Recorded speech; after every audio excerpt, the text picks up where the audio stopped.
أنا أول الناس اللي غادي نجيبهم هما الناس اللي كانوا نزهاء وكانوا وطنيين حقيقيين وكان قلبهم على بلادهم وعملوا عمل عظيم، ولكنهم خرجوا من الحياة السياسية مكرهين، خرجوا محبطين. غادي نجيب محمد القحص في حراسة المرمى. غادي نوزعوا، لا غادي نوزعوا المهام بيناتنا. غادي نجيب محمد القحص لأن العمل اللي دار لما كان في وزير هو عمل جبار، والآن هو خارج الحياة السياسية وكفاءة وطنية كبيرة. غادي نجيب عمر بلافريج اللي هو إنسان نظيف وكان برلماني من نموذج ديال كيفاش خص يكون البرلماني في بلادنا، ولكنه أيضا خرج من الحياة السياسية وهو للأسف محبط.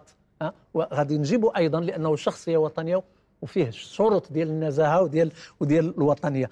غادي نجيب دريس القراوي لأن العمل اللي داروا في مجلس المنافسة كان عمل رائع، والتخلي على كفاءة مثله أمر أنا شخصيا لا أقبله، فغادي نجيبه كذلك. ثم غنجيب دريس جطو لأن ماشي فقط لأنه كان وزير أول في واحد المرحلة مزدهرة اللي كانت مقارنة بدابا كانت نواور، بل غادي نجيبه لأنه كان رئيس ديال المجلس الأعلى للحسابات ودار عمل جبار في إظهار أشكال الفساد داخل المؤسسات. الرابع غادي نجيب الحسن والحاج لأنه كفاءة مغربية كذلك، كان عميد ديال كلية الحقوق وهو من الناس اللي حرروا الدستور، كان من اللجنة ديال الدستور، وإنسان اللي اقتصادي كبير ومهم.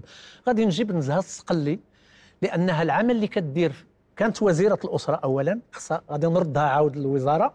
العمل اللي كدير باسم جمعية أوى الحريات في المجتمع هو عمل جبار، وقلبها على البلد وعندها هذيك الغيرة ديال أنها باغا تصلح وباغا تدارك الأخطاء ديال الدولة، فغادي نجيبها باش تكون في التشكيلة ديالي. غادي نجيب كذلك فوزية العسولي لأنها من الوجوه النسائية البارزة في البلد واللي عندها واحد الحس استراتيجي وعندها واحد الذكاء ديال التخطيط وعندها دفاع مستميت على المساواة.